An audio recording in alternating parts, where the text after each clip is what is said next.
umukinnyi wa Zanako FC. Navuye muri Zambia njya muri Maroc, mva muri Maroc nongera kugaruka inaha muri Zambia. Amakuru ava mu Rwanda avuga ngo navunitse sinzi indwara bavuze ngo niba ari mwivi ntago nibuka neza, ariko kubw'amahirwe narayibonye ubu nemerewe gukina vuba aha ngaha murambona mu kibuga. Hari terime bakunda gukoresha inaha bavuga ngo if you know you know, if you don't know you don't know. Ababyeyi banjye bakunda football, urwego ngezeho bakiriho bakireba ibyo nkora nta mistake nyinshi ndakora nk'umuntu ukiri muto, ni ibintu binshimisha na n'izi saha nibyo bimutiva.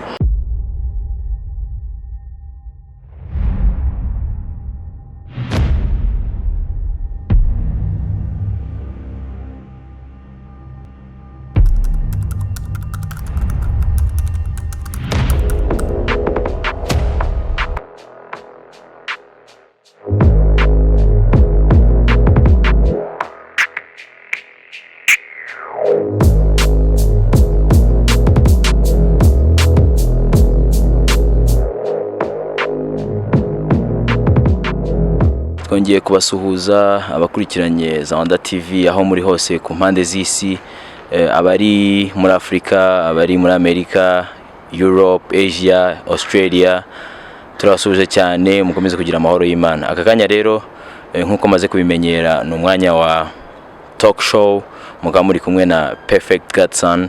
Uno munsi rero ntago ndi jyenyine, nkaba ndi kumwe n'umusitari, ndumva abantu benshi cyane mumuzi, ariko no umuntu mukuru ntago namuvuga mu mazina, ariza kwivuga anabibwira uwo ari we. Nitwa Nizeyimana Mirafa, nkaba ndi umukinnyi wa Zanako FC. Nizeyimana Mirafa, abamuzi cyane bamuzi ku kazina ka Sisinyo. Ndumva no umusaro ukomeye cyane, ntago ari umuntu navuga ibigwi bye, nawe ubwe yabyivugira, usibye ko ibigwi binivugira kuri we. Sisinyo, tugusanze hano kuri Hero Stadium, ni muri Zambia. Ibintu bitunguranye, turagutunguye, ntabwo twe twakumenyesheje, ariko nyine nta kundi niko kazi twasinye, niko tugomba kumenya. Umeze ute, ubuzima bumeze gute muri Zambia? Ese wamaze igihe kingana gute? Hari abantu batari baherutse kumva amakuru yawe, bifuza kumenya byinshi kuri we kugeza aka kanya. Maze umwaka ugiye kurangira, naje mu kwa cumi gutyo, urumva umwaka uri hafi. Nkaba mbarizwa Rusaka muri ekipe ya Zanako. Ubu maze kumenyera uduce tumwe na tumwe, ururimi n'imyitozo yawo biri mu bintu byagiye bingora cyane. Mu gace ka Rusaka muri Zambia, wahaje mu kwa 10. Waje muri Rusaka uvuye direct mu Rwanda cyangwa? Ni ukuvuga ngo naje inshuro ebyiri. Nageze muri Rusaka mvugana na ekipe, bama uburenganzira kuko twari twumvikanye ko tugomba kugirana ibiganiro bibiri, ko kimwe tuzumvikana nakumva bitameze neza nkajya muri Maroc.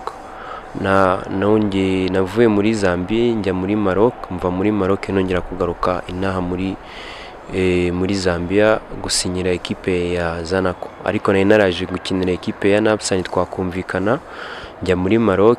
Ndasanga hari ibintu ntujuje nyine bijyanye na document bari badusabye, biba ngombwa ko bavuga nasinya ekipe y'inaha umwaka umwe nkazasubirayo, ariko unfortunately ntago byagenze neza nkuko nabishatse. Nasinye imyaka 2 mu kipe ya Zanako. Wasinye imyaka 2 mu ikipe ya Zanako. Tutaragera muri Zanako, wavuye mu Rwanda uri murakina muri ekipe Mirafa? Navuye mu Rwanda ndi gukinira ekipe ya Rayon Sport, niyo kipe nari ndimo kubarizwamo. Wavuye muri Rayon Sport, amasezerano yararangiye cyangwa hari habayeho kugurwa cyangwa izindi diro zari zabaye? Abafana hari igihe babashaka kubimenya neza byose ko bimeze. Ni ukuvuga ngo navuye muri Rayon Sport mfite amasezerano y'umwaka n'igice, kuko nari maze kubakinira igice cy'umwaka. Plutôt ni umwaka umwe wari urangiye. Ni ukuvuga ngo nzi n'aha baguze amasezerano y'umwaka umwe muri Rayon Sport. So ça veut dire que ikipe yaguze yari yari napsa. ni ukuvuga ngo ikipe yaguze amasezerano yanjye ni ikipe ya Zanako.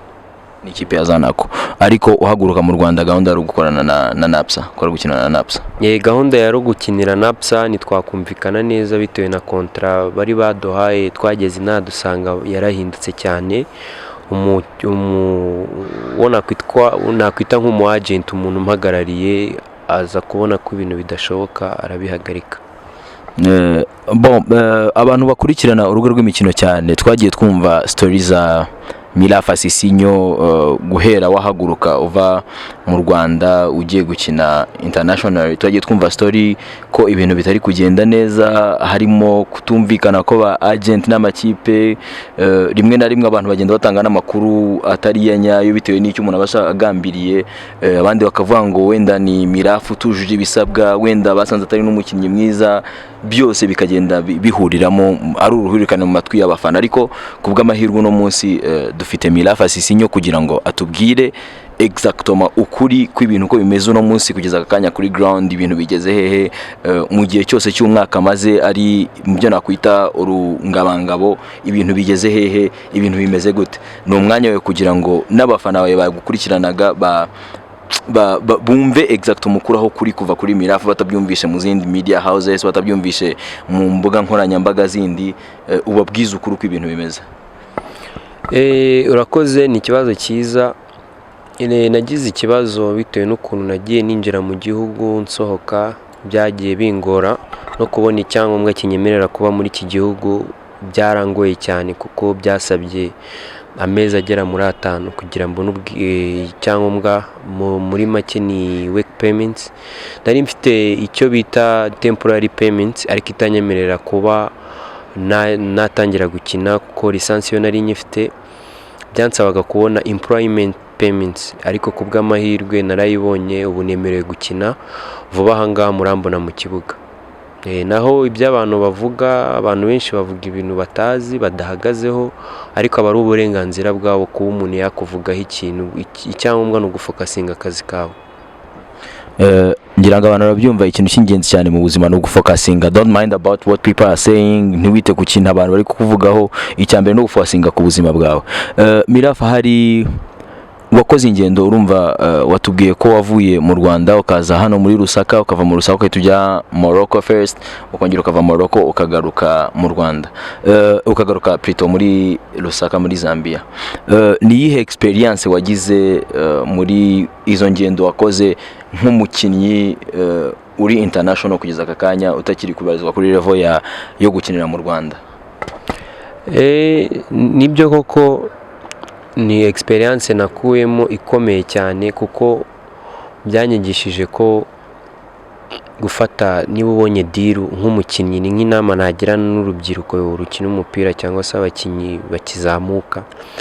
Niba ubonye deal ujye uyitangaza ibintu byarangiye, kuko ni nacyo kintu cyanambabaje no kuva natangira muri ku kariyeri ya football, kuba wagambanirwa n'abantu witwa ngo ni ntabo mu gihugu uvamo. Niba wumva ko ekipe ugiyemo ugasanga amakuru batanze amakuru yawe atari meza kandi nta kintu cyabafasha, kandi ndi umwana w'umunyarwanda ugomba guhereza ishema igihugu cyanjye, ariko ugasanga ugeze muri ekipe bakwangirije ibintu byose. Inama rero nagira abakinnyi bakiri bato, nakuyemo experience ikomeye ko nta muntu wo kwizerwa muri kariyeri ya football. Banze ukore gahunda zawe, ubanze usinye bibe official, ubone gutangaza ekipe. Ko yitangaje mbere usanga abanzi ari benshi, kandi abanzi bava muri babandi bawe, ugasanga baguteranya bavuga ko uri umukinnyi udashoboye, bavuga ko ufite imvune. N'urugero, izo ni example ndi kugenda ntanga, kandi urumva ano ma ekipe yo muri ibi bihugu aba ari ama ekipe akomeye. Ni ukuvuga ngo nahuyemo n'ibintu byinshi cyane ku buryo ntashobora no kuba nabisobanura nk'umuntu ngo abyumve neza. Ndabyibuka nkimara ngiye gusinya muri napsa ntibyagenda neza, nagiye muri Zanako, ariko amakuru yanjye asohoka nanone ntarasinya. Amakuru ava mu Rwanda avuga ngo navunitse, sinzi indwara bavuze ngo niba ari mu ivi, ntago nibuka neza, ariko kuko ano ma ekipe ari ku rundi rwego ntago wasinya batarabanza gucekinga niba ufite ikibazo cy'umutima, ubwandu se, niba nta kibazo na kimwe ufite. Urumva ubundi abandi bakora test medicale y'iminsi 2, nge nakoze y'icyumweru kubera amagambo ava aho witwa ngo ni mu rugo. Ni ibintu byambabaje cyane kugeza ubu ngubu, gusa ndanashima kandi abagiye bamfasha kugeza ubu ngubu, ariko tujye dufashanya nk'abana b'Abanyarwanda kuko niryo shema ry'igihugu cyacu. Sorry ku byakubayeho, ntago urumva niyo mpamvu natwe nka Zawanda tuba twagerageje uko dushoboye twese kugira ngo dushyire hanze ukuri k'umuntu uwo ari we wese, ndetse biba hari n'icyo byakwigisha abantu muri rusange. Ntago abantu bose ariko bishimira success zawe, ntago ariko abantu bose bishimira ko wabaye successful ku kintu. So nk'uko mwabyumvisha, inama ya mbere nuko keep it low key, hanyuma ibintu nibimara gucamo uba ari bwo utangaza ibyabaye. Ngira ngo aho kantu ku bantu bakurikirana Zawanda mukandika ahantu mujye mumenya neza ko ntago abantu bose bishimira uko ibintu biba bimeze. Apart from tugiye hanze gato cyane ya kariyeri yawe ya football nk'umukinnyi, Mirafa, hari abantu batari basanzwe bakuze bari bukumenye uno munsi. Tuvuye muri kariyeri yawe ya football, Mirafa ni muntu ki?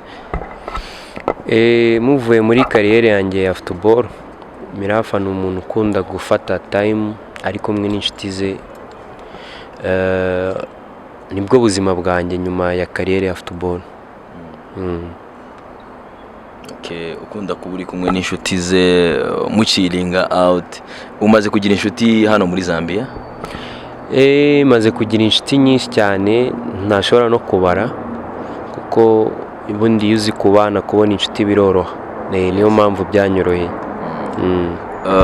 Mirafa, are you married? Not yet.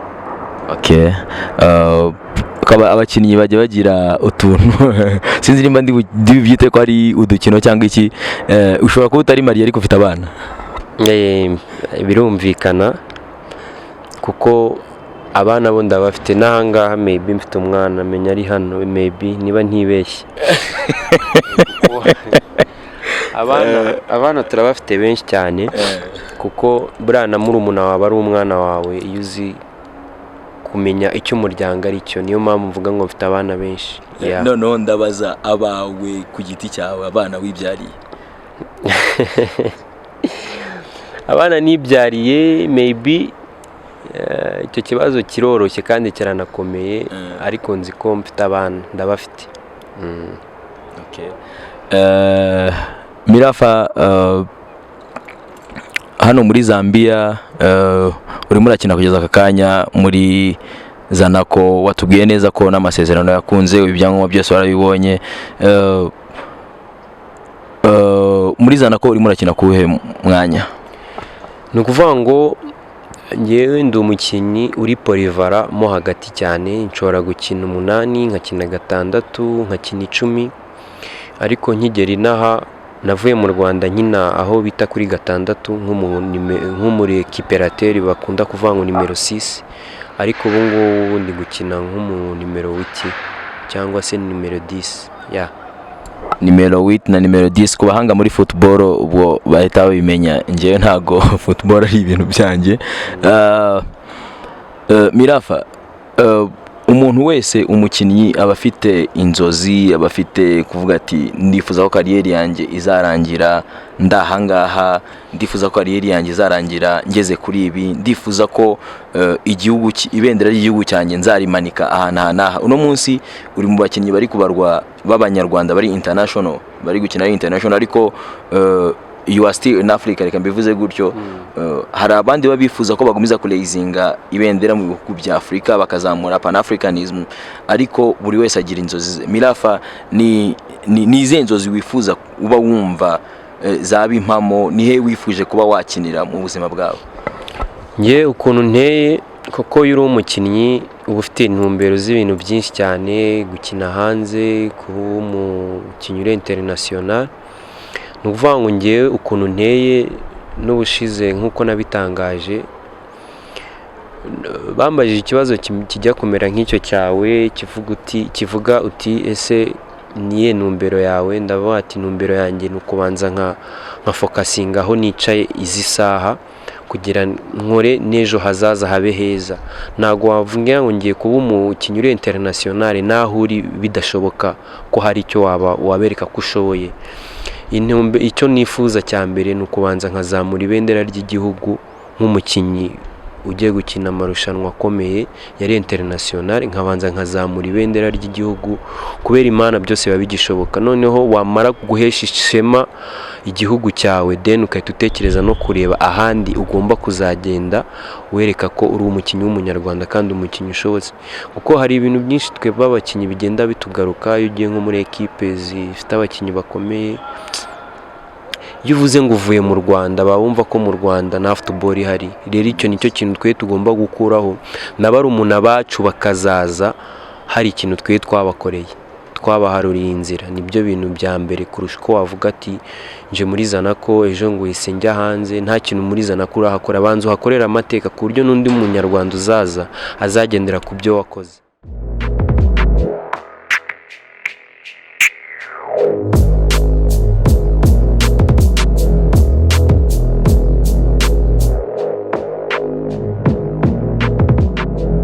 Mirafa, mutubwiye ko umaze umwaka wose uri hanze y'u Rwanda. Ni nk'icyo kintu waba ukumbuye mu Rwanda?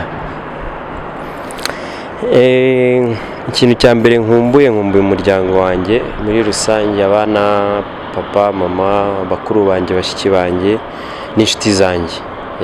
Uvuga indimi zingahe ubundi? Mvuga indimi 5, nkaba mvuga indimi 3 neza. Indimi 5 ukavuga 3 neza, muri zo ni zihe?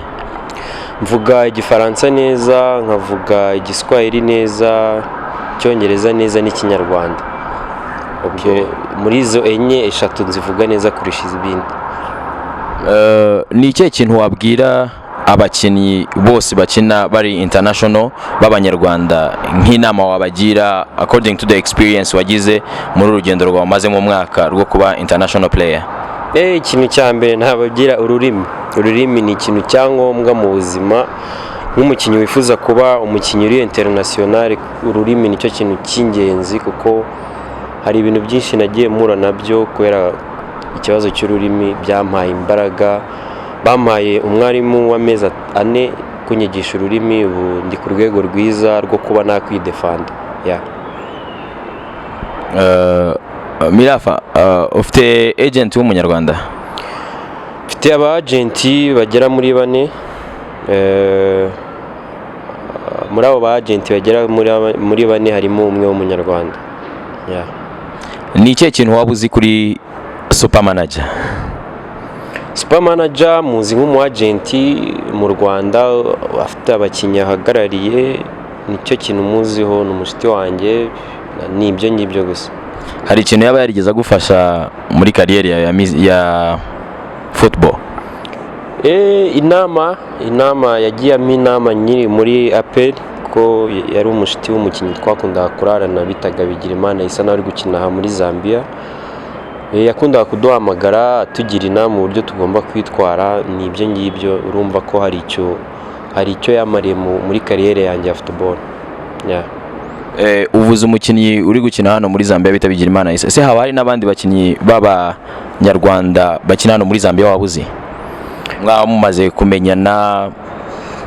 I'm not sure neza ko bashobora kuba ari abakinnyi 2, umwe maybe n'uwo nguwo, wenda abandi barahavuye baragiye basubiye mu Rwanda, ariko uwo nzi w'umunyarwanda ukina nk'umunyarwanda n'uwo nguwo. Turimo turasoza, who is Mirafa in coming 5 years? Mu myaka iri imbere Mirafa nzaba ndi umupapa wubatse, ufite abana benshi kandi mfite urugo rwiza, ndetse mfite n'inshuti nyinshi. Ese Mirafa, iyo utari muri training, utari gutraininga, utari muri tele, niye hobby ugira? Nkunda guteka.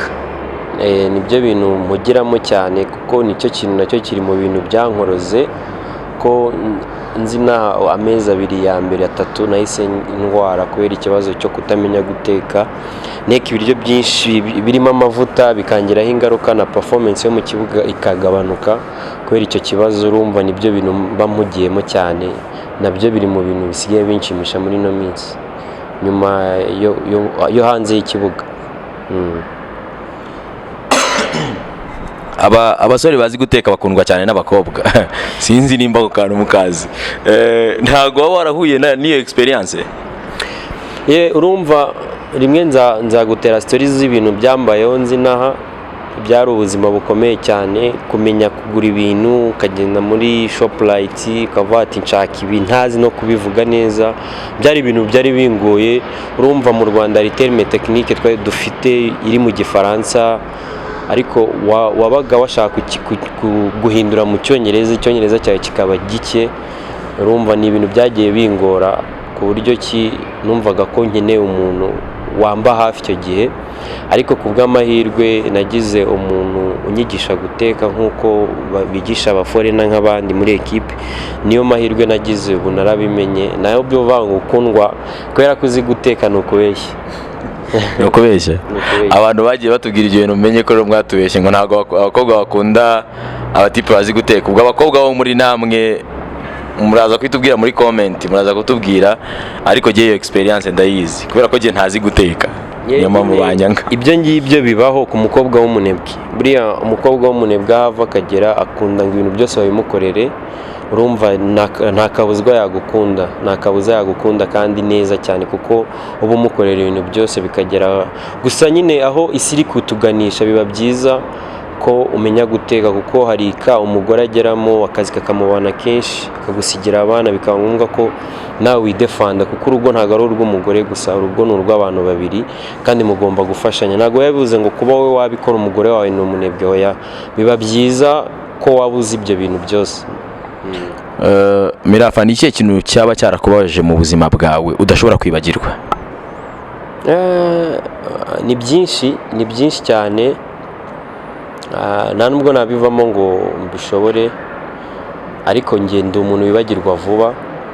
Ibyo byose nabifashe nk'ibintu bisanzwe. Ikintu cya mbere cyambabaje mu buzima ni ukuzina nkasanga hari amakuru yavuye mu gihugu mvamo atanzwe n'umuntu nk'aho ari umuntu nyine tuva ahantu hamwe akatanga amakuru atarayukura, ariko byose birangira ari byo gusa. Buriya muri kariyeri ya football hari terme bakunda gukoresha inaha bavuga ngo if you know you know, if you don't know you don't know.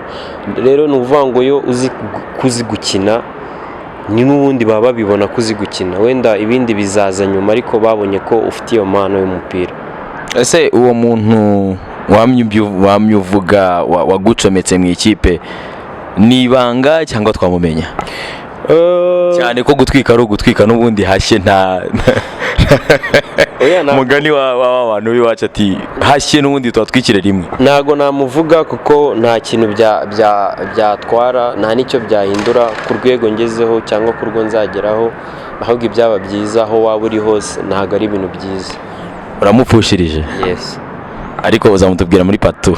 Oya, nshobora kumukubwirira out ya kamera, ariko ntago namuvuga imbere.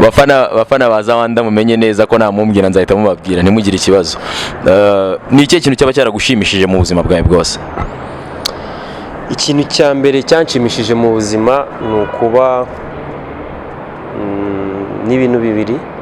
Ikintu cya mbere ni ukuba narabyaye umwana w'imfura, ababyeyi banjye bakiriho baramubona. Ikindi, ababyeyi banjye bakunda football, urwego ngezeho bakiriho bakireba ibyo nkora, nta mistake nyinshi ndakora nk'umuntu ukiri muto. Ni ibintu binshimisha na n'izi saha nibyo bimutiva, kuko hari abantu benshi tuzi bababaza ababyeyi babo bikagera kuri rwa rwego umubyeyi aba yumva yaniyahura kubera umuntu yibyariye. Ngewe nkora ibishoboka byose kugira aho bari bumve bari safe kubera njye. Speaking of the parents, football yawe niyo mu maraso, niyo wavukanye cyangwa se niyo wize? I mean like muri famille mufite abandi bafutubareri cyangwa? Muri famille harimo bafutubareri benshi cyane kuko famille yacu ni umupira gusa. Kwa papa mbega nta kindi kintu ni football. Niyo mpamvu mfite barumuna banjye, bakuru banjye, babyara banjye, abo kwa data bose n'abakinnyi. Urumva ni ibintu kandi bakomeye. Hari n'icyo bakoze muri kariyeri ya football yo mu Rwanda ndetse no hanze. Urumva ni ibintu mbega ni amaraso, ni ibintu biri mu maraso ya. Black or white? White. Umuzungu cyangwa umwirabura? Umwirabura. Umukobwa ubyibushye cyangwa unanutse? Unanutse. Arsenal, Manchester? Arsenal. Rayon Sport, APRFC? Rayon Sport. Medi de Ben? Medi. Mu gihe turimo turanasoza kubw'igihe kitari kitworeye, kitari kinini cyane dusigaranye, ni ihe nama wagira abakinnyi muri rusange, ndetse n'icyo wabwira abafana bawe, n'icyo ugomba kukwitegaho? Ikintu nababwira ni nama nabwira barumuna banjye ni ugufokasinga amasomo no kubaha ababyeyi n'abadafite ababyeyi ababarera.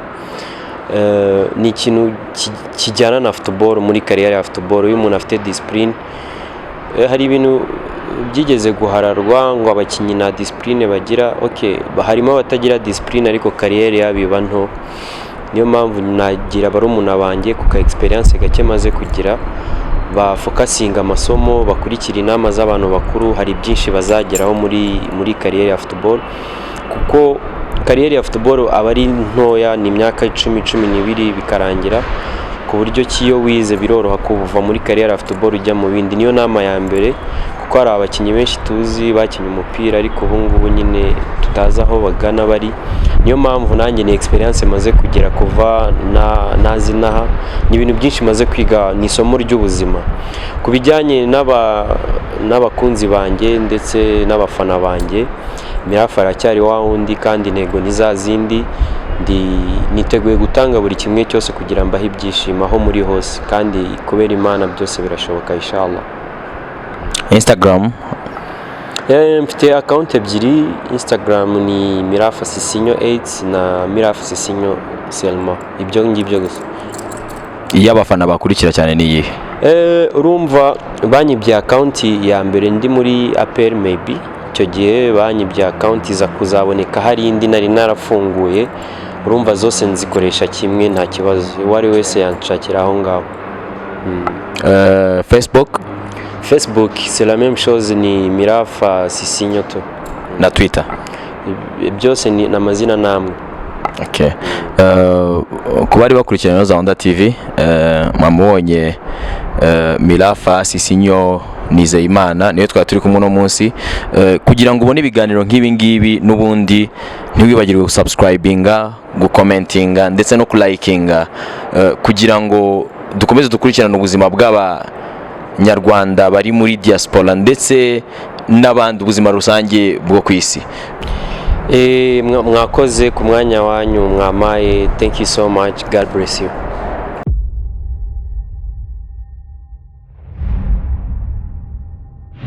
Niba ukunda amakuru y'imikino, series zigezweho, byose wabisanga kuri za Rwanda TV. Icyo usabwa ni ugukora subscribe. Thank you so much.